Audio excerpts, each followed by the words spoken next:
Pelajaran kita sudah selesai, kalian boleh pulang. Maunya juga gitu, tapi di luar hujan, Bu. Takut amat, kayak bisa berubah jadi mermaid aja kalau kena air. Iya dong, jadi Ariel biar bisa dekat sama pangeran ganteng. Kamu tahu nggak, kisah asli Ariel tidak seindah dongengnya. Masa sih, Bu? The Little Mermaid diangkat dari novel karangan Hans Christian Andersen pada tahun 1836. Dalam versi aslinya, Ariel bernama Putri Marina. Diceritakan Putri Marina menyelamatkan seorang pangeran yang kapalnya karam oleh badai. Iya. Dia jatuh cinta pada pangeran yang tampan dan ingin hidup di darat. Jadi dia pergi ke penyihir laut untuk membuat kesepakatan. Marina pun menukarkan suaranya dengan kaki, lalu penyihir memberi syarat. Apabila dalam waktu 3 hari Marina tidak dapat membuat pangeran menciumnya dengan tulus, maka ia akan hilang, berubah menjadi gelembung di lautan. Terus, Setelah itu, Marina memang mempunyai kaki, tapi ketika ia berjalan, telapaknya terasa sangat sakit, seperti disayat hingga berdarah. Ia juga dibekali pisau belati, yang ia sembunyikan baik-baik di balik rambutnya. buat apa? Kalau ada yang mengetahui identitasnya, demi keamanan bangsa lautan, dia harus melenyapkan orang itu. Tapi selama di daratan, Marina tidak dapat berbicara. Pangeran pun salah sangka kalau yang menyelamatkan nyawanya adalah putri dari kerajaan seberang dan memutuskan untuk menikah dengan putri tersebut. Sedih banget. Akhirnya, waktu Marina pun habis. Marina yang patah hati mengambil belati, lalu mengakhiri hidupnya sendiri. Kemudian berubah menjadi gelembung di lautan. Mirisnya, sang pangeran baru mengetahui semua kebenaran tentang Marina setelah Marina pergi untuk selama-lamanya. Nyapa gelap banget. Pelajaran kita sudah selesai, apa ada pertanyaan? Bu, tahu Thomas gak? Temannya Jerry. Ih, bukan. Itu kartun kereta lucu tahu. Kalian tahu nggak? Kartun Thomas itu menyimpan kisah yang benar-benar mengerikan. Serius, Bu. Thomas merupakan kereta uap yang diciptakan di Pulau Sodor pada tahun 1915, tepat ketika Perang Dunia Pertama berlangsung. Hah? Penggambaran cerita Thomas menunjukkan sisi gelap perbudakan yang terjadi di masa itu. Masa sih? Dalam episode yang berjudul Cerita Sedih Henry, saat ia sudah tidak bisa bekerja lagi dan dirasa tidak berguna, Sartopham sang pemimpin stasiun dengan keji mengubur Henry hidup-hidup. Ia menutup jalan keluar rel menggunakan batu bata. Ih, jahat banget. Yang lebih menyeramkan lagi, ada teori yang mengatakan bahwa sebenarnya Sartopham adalah ilmuwan dari militer Inggris Raya yang menjadi gila pasca Perang Dunia. Maksudnya? Sartopham diam-diam melakukan penelitian uji coba rahasia di laboratorium bawah tanah. Dia memodifikasi kereta uap, lalu menggabungkannya dengan anggota tubuh manusia yang masih hidup. Itulah alasannya mengapa Thomas memiliki wajah manusia yang berwarna abu-abu pucat. Jangan-jangan itu karena jasadnya yang terinfeksi setelah dipotong-potong dan mulai membusuk. Pantas saja bisa berekspresi kayak manusia. Ternyata...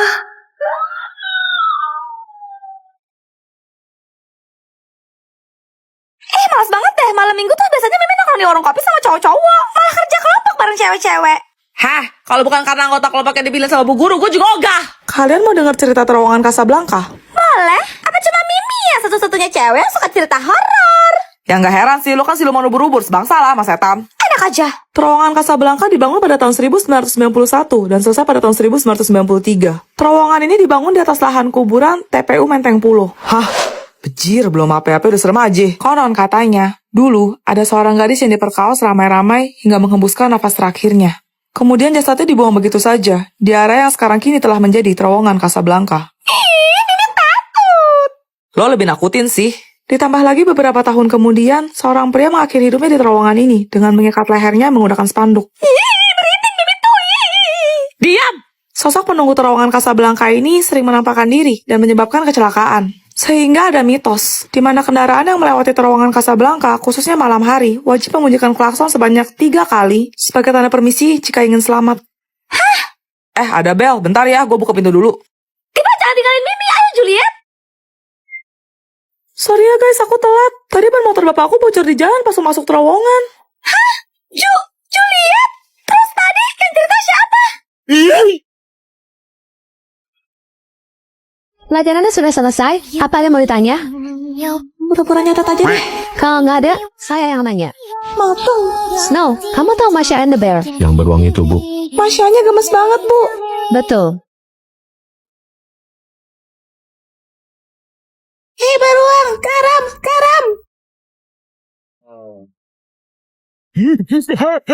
Aduh.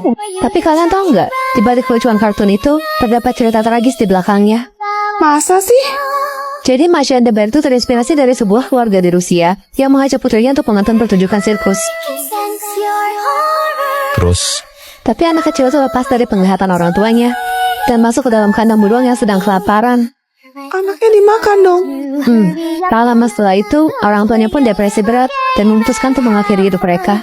ternyata gelap banget. Itulah mengapa sosok orang tua Masha tidak pernah muncul di film tersebut. Diva, udah malam nih. Lo nggak tidur? Gak bisa tidur gue. Juliet, nyanyiin Bobo dong. Lo tau nggak asal-usul lagu Nina Bobo? Gak tahu. Berawal dari pernikahan seorang komposer berkebangsaan Belanda bernama Van Rochnik dengan penari asal Jawa bernama Mustika. Pada tahun 1871, mereka dikaruniai seorang anak perempuan yang mereka beri nama Helenina. Oh, makanya dipanggil Nina. Waktu malam tiba, Nina susah tidur. Ibunya inisiatif, bersenandung asal-asalan gitu. Tapi ternyata, melodi itu bisa membuat Nina terlelap. Sehingga ayahnya menciptakan lirik lagu Nina Bobo untuk mengiringi nyanyian ibunya. Suatu hari, Nina terserang demam misterius, dan dia selalu minta dinyanyikan lagu Nina Bobo setiap hari, supaya rasa sakitnya berkurang, dan dia bisa tidur. Tapi takdir berkata lain, Nina harus meninggal dunia di usianya yang masih 6 tahun. Sedihnya. Semenjak itu, tiap malam, ibunya akan mendatangi kasur mendiang Nina dan bernyanyi untuknya.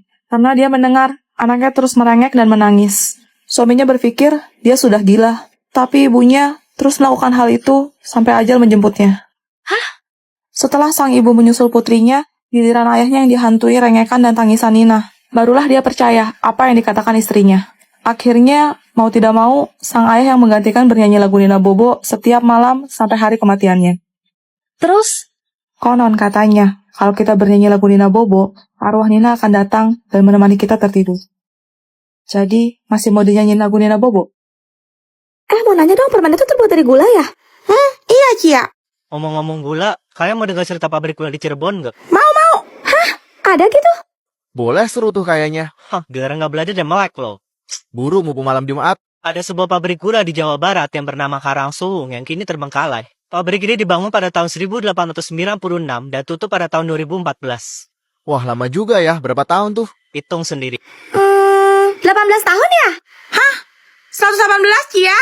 Konon katanya saat malam tiba, dari dalam pabrik terdengar suara mesin yang sudah lama berhenti beroperasi. Seolah-olah ada pekerja tak kasat mata yang sedang menyelesaikan tugasnya. Kok serem sih? Takut ya lo tuh. Belum lagi, banyak saksi mata yang mengatakan bahwa mereka melihat sosok bayangan hitam yang berjalan seolah melayang di antara reruntuhan puing bangunan pabrik disertai aroma gula terbakar yang entah dari mana asalnya. Merinding woi.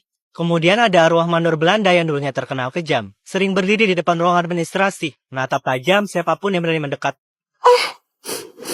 Guys, kalian ada nyoba gula kebakar gak? Kayak bau karamel gitu ya? Iya lu. Bener? Hah? Anak-anak, tante bawain dalgona nih biar kalian semua makin semangat belajar. Setan. Allah malah kesem tuh Abi keaman tuh. Lah, pada kenapa sih orang lagi skincarean? Celo, kamu suka main Roblox ya? Banget, Celo biasa main Blockhaven sama Kia. Rumah kita tetanggaan loh. Hati-hati. Hah, kenapa woi? Gak usah nakut-nakutin lah. Kalian pasti nggak tahu cerita tentang sisi gelap dari Roblox Brookhaven kan? Enggak, emangnya ada ya? Waktu itu lagi liburan musim panas, ada seorang anak kecil berusia 8 tahun yang merasa bosan di rumah, jadi dia download Roblox. Terus? Dia memutuskan untuk main Brookhaven dan masuk ke salah satu server. Tapi pas dia keliling, kok sepi, kayak cuma dia satu-satunya pemain di sana. Akhirnya dia menjelajah ngeksplor jauhan, sampailah dia ke hutan. Di sana, dia nemuin 5 orang pemain yang semuanya berwarna hitam. Mereka mengelilingi api unggun, kayak lagi ritual gitu. Disamperinlah sama dia, buat nyapa ngajak main, tapi dia malah diusir. Mereka bilang, Pergilah sama kau masih bisa. Waduh. anak itu bercanda, kalian lagi cosplay penyihir ya? Tapi tiba-tiba koneksinya terputus dan dia langsung keluar dari game. Kok bisa? Anak itu juga mendadak mendapat pesan pop-up dari iPad-nya yang berbunyi, Kami sudah memperingatkan. saat dia mencari tahu, salah seorang di forum bilang kalau itu adalah sekte berbahaya. Dia disuruh meninggalkan iPad-nya dan segera pergi dari rumah itu sekarang juga kalau ia ingin selamat. Patung. Anak itu pun ke rumah neneknya. Besoknya, ia mendapatkan kabar bahwa ayah dan ibunya sedang berada di kantor polisi. Karena mereka menyaksikan ada seorang anak berusia 8 tahun yang sedang diculik oleh sekelompok orang berpakaian hitam di sekitar area rumah mereka. Akhirnya beristirahat juga, lapar banget gue tuh. Yuk ke kantin, Tifa. Enaknya makan apa ya? Seblak level 99 lah, ya nggak Snow? Gas, Buset deh, itu sebelah apa lantai tahu Roblox? Guys, kalian suka makan pedas gak? Hari ini sih Mimi lagi mau makan bakso. Jadi kan semua harus pesan bakso juga dong. Deh, apaan sih lo? Suka-suka gue lo mau makan apa? Kenapa jadi lo yang sibuk dah? Heran gue. Ih, pokoknya Mimi bilang bakso ya bakso. Tadi kan kita semua satu meja, masa beda-beda? Siapa juga yang mau duduk sama ente? Oh, udah berani ya sekarang kamu, Tifa? Hah? Sejak kapan gue takut sama lo? Ayo, Kuma, ayo! Sabar, Tifa, sabar. Kalau gitu nanti kerja kelompok kata Pak Guru kan kemarin kita disuruh 4 orang. Jadi Mimi memutuskan buat Tifa, kamu keluar dan cari kelompok lain aja ya. Soalnya kita udah penuh berempat. Mimi, Snow, Vian, sama Juliet. Hah? Kok gitu? Itulah akibatnya kalau kamu ngelawan Mimi. Paham? Hah, sudah mau nubur-nubur. Ada juga lo yang keluar terus cari kelompok lain. Iya, Mimi. Aku, Snow, Vian, sama Tifa udah ngajuin nama kita ke Pak Guru kemarin. Ih, kok kalian semua gitu sih? Lihat aja, Mimi bakal kick kalian semua dari grup nih. Lihat ya. Kick aja, orang kita udah punya grup yang gak ada loh. Mira aku cupu yang polawan ini suhu salah orang. Kamu salah orang. Salah orang. Tak usah neko-neko mending pulang. Masya udah sampai mana loh? Baru nyampe 7 gue, tapi seru banget woy. Vibes-nya mas mirip-mirip sama One Punch Man gak sih? Kocak mampus ya, Ge. Kamu lagi bahas apa, Snow? Kok nggak ngajak Mimi? Anime. Mimi ikutan dong. Mimi juga main loh anime, menang terus lagi. Hebat kan? Main muka lu jauh. Maksudnya nonton kali. Guys, kalian suka nonton anime gak? Iya, beda tipis lah. Tipis jidat lo. Sabar, Tifa, sabar. Masih pagi loh, ini udah bikin gue naik aja, heran. Jangan kaget ya, Snow. Biasanya kan cewek-cewek tuh nontonnya drama Korea. Tapi kalau Mimi enggak. Mimi nontonnya anime kayak cowok-cowok. Tifa, Juliet, mendingan kalian sana deh jauh-jauh. Gak usah pura-pura ngerti anime. Dih, siapa lu kusir-kusir? Jangan sampai ini meja melayang ya. Apa cuma Mimi ya? Cewek yang wibu di sekolah ini. Tapi ya emang, Mimi beda sih dari kalian. Makanya Mimi tuh nyambung banget kalau diajakin ngobrol sama cowok-cowok. Topiknya relate aja. Alami, gak kayak kalian. Yang dibuat-buat, serba maksa dan effort banget. Ah, sudah mau nubur-nubur. Lu mau gue balikin ke laut lo? Gue jadi itu Majid Rokido juga lu. Sabar, Tifa, sabar. Kamu tuh emosian marah-marah terus. Mirip sama karakter Dottie Marshall deh. Apaan sih kamu, Juliet? Gak usah FOMO sosok asik ikutan anime. Gak jelas. Hah? Emangnya kamu suka anime apa, Mimi? Itu... Hah, katanya wibu. Kok mendadak cupu? Kamu diam ya, Tifa. Mimi tuh sering banget nonton Upin Ipin kok. Hah? Sejak kapan Upin Ipin jadi anime? Kalau gitu Bobo Boy. Lo kalau nggak tahu nggak sebanyak bacot.